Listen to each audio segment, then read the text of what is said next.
Functions பார்க்க போகிறோம். அதுக்கு முன்னாடி நீங்கள் கூகுள் கொலாபரேட்டரி ஓப்பன் பண்ணிக்கிறேன். ஸோ இன்னைக்கு வந்து ஃபங்க்ஷன்ஸ் பற்றி பார்க்க போகிறோம்.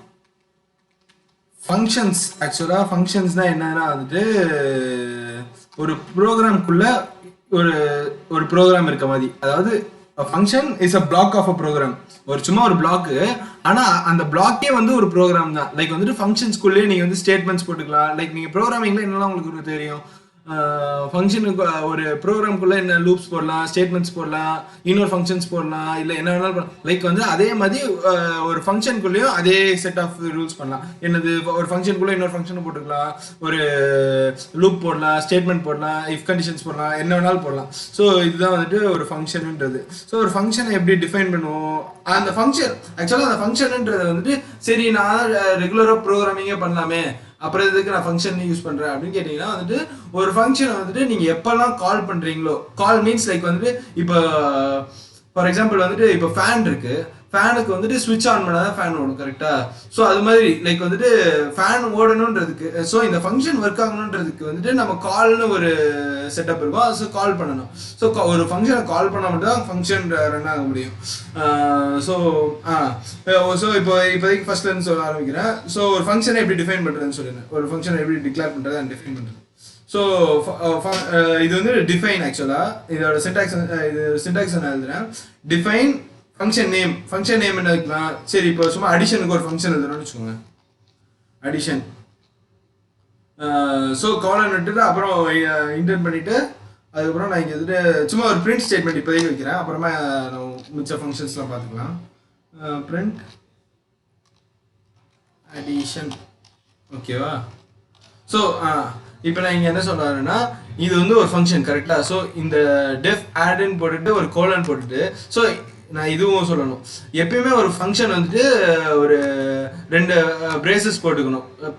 2 பிரேசஸ் போட்டுட்டு அதுக்கப்புறமா ஸ்டார்ட் பண்ணுங்க. ஸோ கோலன் கீழே நம்ம ரெகுலராக நம்ம ஃபார் லூப், இஃப் கண்டிஷனுக்குலாம் என்ன பண்ணுறோம், இங்கே ஒரு இன்டென்ட் கொடுக்குறோமோ, ஸோ அது மாதிரி ஒரு இன்டென்ட் கொடுத்தா தான் இது கீழே வர ஸ்டேட்மெண்ட்ஸ்லாம் வந்து இந்த பிளாக்கு, இந்த ஃபங்க்ஷனுக்குள்ள பிளாக்கு அப்படின்றது தெரியும். ஸோ அதுதான். ஸோ இப்போ பிரிண்ட் அடிஷன் கொடுத்துட்டேன். இப்போ இதை ரன் பண்ணுறேன். இது ரன் ஆகுது, வெயிட் பண்ணுங்க, நான் என்ன சொல்கிறேன். நான் இதை கால் பண்ணல, ஜஸ்ட் லைக் தட் ரன் பண்ணி காமிக்கிறேன். ஸோ இது ரன் ஆகி முடிஞ்சிருச்சு. இங்கே பார்த்தா ரன் ஆகி முடிஞ்சிருச்சு. ஆனால் இங்கே வந்துட்டு அவுட்புட்டே இல்லை. ஏன்னா நம்ம இங்கே பிரிண்ட் அடிஷன் கொடுத்துருக்கோம். ஆனால் இங்கே அந்த அடிஷனுன்றது பிரிண்ட் ஆகலை. நம்ம இது வரைக்கும் தெரிஞ்சது என்னது, அடிஷன் பிரிண்ட்னு கொடுத்தாலே அது வந்து ஆப்வியஸாக பிரிண்ட் ஆகணும், நம்மளுக்கு அவுட்புட்டாக டிஸ்பிளே ஆகணும். ஸோ இங்கே ஏன் பிரிண்ட் ஆகலை அப்படின்னு கேட்டிங்கன்னா, இந்த ஃபங்க்ஷனை நம்ம கால் பண்ணலை, ஆடுங்கிற ஃபங்க்ஷனை. ஸோ இதை கால் பண்ணுறது எப்படின்னா ரொம்ப சிம்பிள். அதே மாதிரி வெறும் அந்த நேம் மட்டும் கொடுத்துட்டு பேரன்சிஸ் கொடுத்துட்டீங்கன்னா லைக் அது வந்துட்டு இது ரன் ஆயிடுது. ஸோ இந்த ஃபங்க்ஷன் இப்போ ரன் ஆயிடுச்சு. இப்போ அவ்வளோதான். ஸோ வந்துட்டு ஒரு ஃபங்க்ஷன்னா இப்படி தான் கால் பண்ணணும், ப்ளஸ் இப்படி தான் ரன் பண்ணணும். அப்புறம் என்னது, லைக் வந்துட்டு இப்போ நான் நிறைய ஒரு ஃபங்க்ஷன் இருக்கு, இந்த ஃபங்க்ஷனை எடுத்துப்போம். ஸோ இந்த ஃபங்க்ஷன் இருக்கு, இந்த ஃபங்க்ஷன் இருக்கு. எதுக்கு ஆக்சுவலாக ஃபங்க்ஷன் யூஸ் பண்ணுறன்றதுக்காண்டி இது சொல்கிறேன். இப்போது ஆக்சுவலாக ஒரு ஃபங்க்ஷன் எதுக்கு யூஸ் பண்ணுறேன்னா, இது ரீயூசபிலிட்டி. ஸோ இப்போ நான் இது கீழே ஒரு 10 கோட் இருக்குன்னு வச்சுக்கோங்க. லைக் இப்போ எனக்கு சின்னதாக இருந்தால் அவங்களுக்கு எதுக்கு இதை நான் ரீயூஸ் பண்ண போகிறேன் அப்படின்னு தோணும். ஸோ இப்போ இதில் ஒரு 3 ஸ்டேட்மெண்ட் இருக்குது, கரெக்டாக? எல்லாமே வந்துட்டு இந்த ஃபங்க்ஷனுக்குள்ளே இருக்குது. ஸோ நான் இப்போ இந்த ஃபங்க்ஷன் வந்து கால் பண்ணுறேன். லைக் வந்துட்டு எனக்கு இங்கே ஒரு பிரிண்ட் ஸ்டேட்மெண்ட் வச்சுறேன். Print out of the function, ஓகேவா? ஸோ இந்த ஃபங்க்ஷனுக்கு வெளியே இருக்குன்னு சொல்கிறேன், அவுட் ஆஃப் தி ஃபங்க்ஷன் சொல்லிட்டு. ஸோ அதுக்கப்புறம் இது கீழே வந்துட்டு இதை கால் பண்ணுறேன், ஆடுன்றதை இங்கே கால் பண்ணுறேன். எனக்கு லைக் எங்கெல்லாம் தேவையோ நான் அங்கே திருப்பி கால் பண்ணிக்கலாம், ஆடுன்னு சொல்லிட்டு இங்கே ஒரு வாட்டி கால் பண்ணுறேன். ஸோ இப்போ எனக்கு என்ன ஆகுதுன்னா, இந்த ஆடுன்றப்போ திருப்பி கால் பண்ணிட்டு இதில் இருக்கிறதெல்லாம் பிரிண்ட் ஆயிடுது. அகைன் பிரிண்ட்டுக்குள்ளே வருது, பிரிண்ட்ல வந்துட்டு அவுட் ஆஃப் தி ஃபங்க்ஷன் சொல்லிட்டு பிரிண்ட் பண்ணிடுது. ஸோ இப்போ அகைன் ஆடுன்னு சொல்லிட்டு எனக்கு இது எத்தனை டைம் வேணாலும் நான் பிரிண்ட் பண்ணிக்கலாம், கரெக்டாக? ஸோ எத்தனை டைம் எனக்கு தேவைப்படுதோ அத்தனை டைம் நான் கால் பண்ணிப்பேன், அத்தனை டைம் அது இதில் இருக்க ஸ்டேட்மெண்ட்ஸ் வந்து ரன் ஆகிட்டே தான் இருக்கும். ஸோ ஒரு ஃபங்க்ஷன் வந்துட்டு நம்ம எவ்வளோ ரீயூஸ் பண்ணுறோமோ அந்த இதுக்கு அந்த அளவுக்கு அது யூஸ். ப்ளஸ் வந்து இன்னொரு இது இருக்குது, என்னதுன்னா வந்துட்டு நம்ம அந்த ஃபங்க்ஷன்ஸ் வந்து ஃபங்க்ஷன் ஆர்டராக போட்டுட்டா ஒரு ப்ரோக்ராம் வந்துட்டு லைக் வெல் அரேஞ்சாக இருக்கும். லைக் அது ப்ரோக்ராம் எத்திக்ஸ் சொல்லுவாங்க. லைக் வந்துட்டு நீங்கள் கச்சமச்சா அங்கே இங்கே போடுறத விட ஒரு விஷயத்தையே நிறைய தடவை டைப் பண்ணுறதை விட இதுக்கெல்லாம் விட பெட்டர் எப்படின்னா ஃபங்க்ஷன் கிரியேட் பண்ணி வச்சுட்டா நீங்கள் வந்துட்டு அதை எப்போ வேணுமோ யூஸ் பண்ணிக்கலாம், அது வேறு விஷயம். ப்ளஸ் வந்துட்டு ஒரு ஃபங்க்ஷன்னா அதுக்கு கீழே இருக்கிறது எல்லாமே அதுக்குள்ளேயே முடிஞ்சிடும். லைக் அது வந்துட்டு வெளியே எங்கேயும் இதுவாக இருக்காது. ஸோ இதுதான் வந்துட்டு ஒரு ஃபங்க்ஷனோட ரீயூசபிலிட்டி. அடுத்தது என்ன, நெஸ்டட் ஃபங்க்ஷன். ஸோ இப்போ வந்து ஒரு ஃபங்க்ஷனுக்குள்ளே இன்னொரு ஃபங்க்ஷன் போடலாமா அப்படின்னு கேட்டிங்கன்னா போடலாம். வெயிட் பண்ணு. ஃபார் எக்ஸாம்பிள் இப்படி ஒரு இதுவே டாஸ்க் எடுப்போம். கேல்குலேட்டர்னு ஒரு ஃபங்க்ஷன் எடுக்கிறேன், ஓகேவா? ஸோ கேல்குலேட்டர்னா என்ன பண்ணோம், அதில் பேசிக்காக என்னெல்லாம் ஃபங்க்ஷன்ஸ் இருக்கும், ஆட் இருக்கும், சப்ராக்ட் இருக்கும், மல்டிப்ளை இருக்கும், டிவிஷன் இருக்கும். நம்ம இப்போ ஆட் சப்ராக்ட் மட்டும் எடுத்துக்கோம். ஸோ இப்போ இதில் என்ன ஆகுதுன்னு பார்த்தீங்கன்னா, இந்த கேல்குலேட்டர்னு வச்சுப்போம். இந்த கேல்குலேட்டர்ன்ற ஃபங்க்ஷனை நான் இங்கே கால் பண்ணுறேன். கால் பண்ணிட்டு இதுக்குள்ளே போகுது. இதுக்குள்ளே போயிட்டு நான் இதெல்லாம் திருப்பி அகைன் காலே பண்ணல, கரெக்டாக?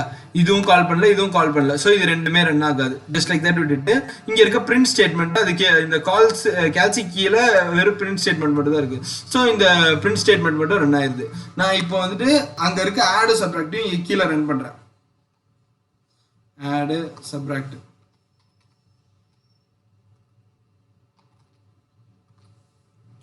இப்போ என்ன ஆகுது, எரர் த்ரோ ஆகுது. என்னது, சப் இஸ் நாட் டிஃபைன்டு அப்படின்னு வருது.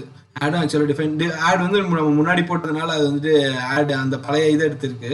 ஆனால் லைக் ஆடும் நம்ம இல்லைன்னா வேறு ஏதாவது பேர் வச்சுப்போம், ஆட் ஐன்னு வச்சுக்கிறேன், ஓகேவா? ஸோ இப்போ ரன் பண்ணுறேன். ஸோ ஃபர்ஸ்ட் வந்து இன்சைட் கேல்சி பிரிண்ட் ஆயிடுச்சு. இது இன்சைட் கேல்சி, இது பிரிண்ட் ஆயிடுச்சு.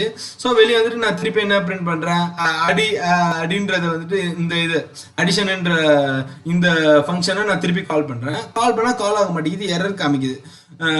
ஸோ என்ன எரர் காமிக்குதுன்னா, அடிஷன் இஸ் நாட் டிஃபைன்ட் அப்படின்னு காமிக்குது. ஸோ அடிஷன் ஏன் டிஃபைன் ஆகலை, நம்ம தான் டிஃபைன் பண்ணிருக்கோம் அப்படின்னு யோசிச்சா இதில் தான் வந்துட்டு ஒரு கான்செப்ட் இருக்குது. என்னன்னா வந்துட்டு ஸ்கோப்னு சொல்லுவாங்க. Scope of function, scope of variable எல்லாமே.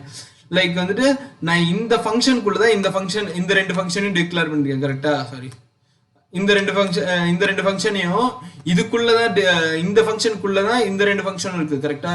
ஸோ அப்போ வந்து இந்த ஃபங்க்ஷனுக்குள்ள மட்டும்தான் இந்த ஃபங்க்ஷன்ஸ் திருப்பி கால் பண்ணிக்க முடியும். ஸோ இந்த இடத்துல நான் வந்துட்டு அடியோ இல்ல வந்துட்டு அடிஷனோ இல்ல சப்ராக்ஷனையோ இந்த இடத்துல கால் பண்ணா, லைக் இந்த இடத்துல நான் கால் பண்ணா அப்ப இது எடுத்துறேன்னு வச்சுக்கோங்க. அப்ப எனக்கு இந்த இது ரன் ஆகும். இங்க இருக்கு, சாரி. அப்ப எனக்கு இது வந்து இந்த இடத்துல இருக்கிறது ரன் ஆகும். ஏன்னா நான் இது வந்துட்டு ஒன்ஸ் நான் வந்துட்டு இந்த கேல்சியை விட்டுட்டு உள்ள ஒரு ஃபங்க்ஷனை போட்டுட்டேன்னா அதை வந்துட்டு நான் வெளியே வச்சுட்டு ஆக்சஸ் பண்ண முடியாது. ஸோ இதுக்கு பேர் தான் ஸ்கோப்னு சொல்லுவாங்க. லைக் வந்துட்டு இது எல்லாமே இருக்கும். இப்போ நான் இங்க வந்துட்டு a is equal to 10 கொடுக்குறேன்னு வச்சுக்கோங்க. இந்த ஏவை நான் வெளியே பிரிண்ட் பண்றேன். a is equal to print a ன்னு கொடுக்குறேன். இங்கே a is not defined ன்னு வருது, கரெக்டா? So a is not defined ஏன் அப்படின்னு பார்த்தீங்கன்னா வந்துட்டு a வந்துட்டு இந்த ஃபங்க்ஷனுக்குள்ள இருக்கு. இது வந்துட்டு இந்த ஃபங்க்ஷனோட லோக்கல் வேரியபிள். ஸோ இதுதான் லோக்கல் வேரியபிள்னு சொல்லுவாங்க. லோக்கல் வேரியபிள்னா என்னது, இந்த ஃபங்க்ஷனுக்குள்ள மட்டும்தான் இது ஆக்சஸ் பண்ண முடியும். இந்த ஃபங்க்ஷன்ல லைக் இது கூட ஆக்சஸ் பண்ணலாம். ஆனால் வந்துட்டு இப்போ நான் இதே வந்துட்டு இந்த இடத்துல அந்த பிரிண்ட் ஏன்னு கொடுத்துருந்தேன்னு வச்சுக்கோங்க.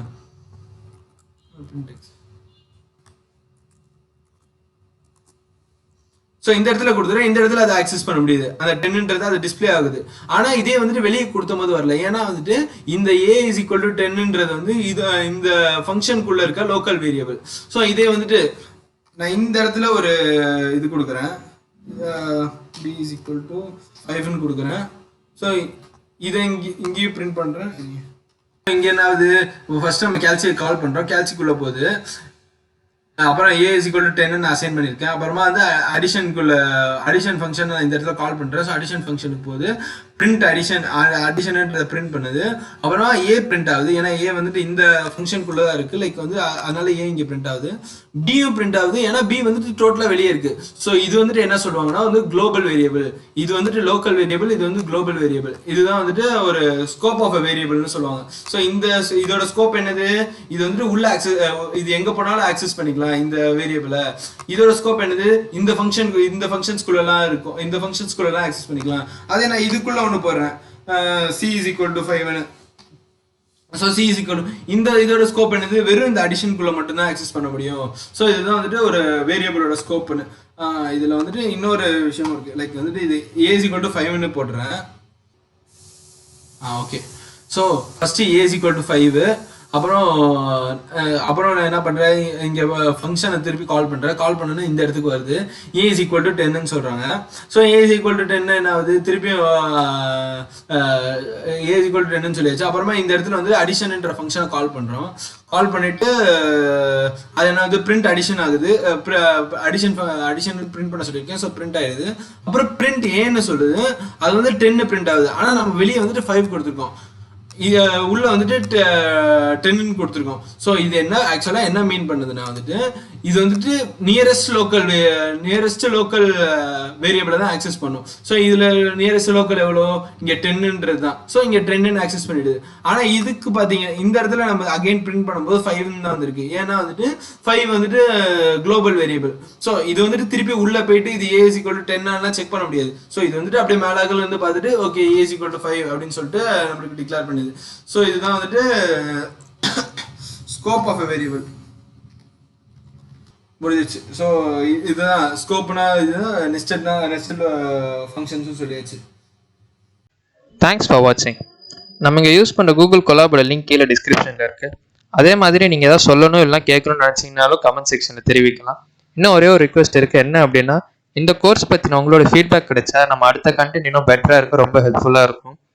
நான் ஏதாவது டாபிக் எடுக்கணும்னு சொல்லி நீங்கள் நினச்சா கூட உங்கள் சஜஷனை நீங்கள் கமெண்ட்ஸ்லேயோ இல்லை நம்மளோட கான்டாக்ட் டீட்டெயில்ஸ் டிஸ்கிரிப்ஷனில் இருக்குது, டேரெக்டாக கூட கான்டாக்ட் பண்ணி தெரிவிக்கலாம்.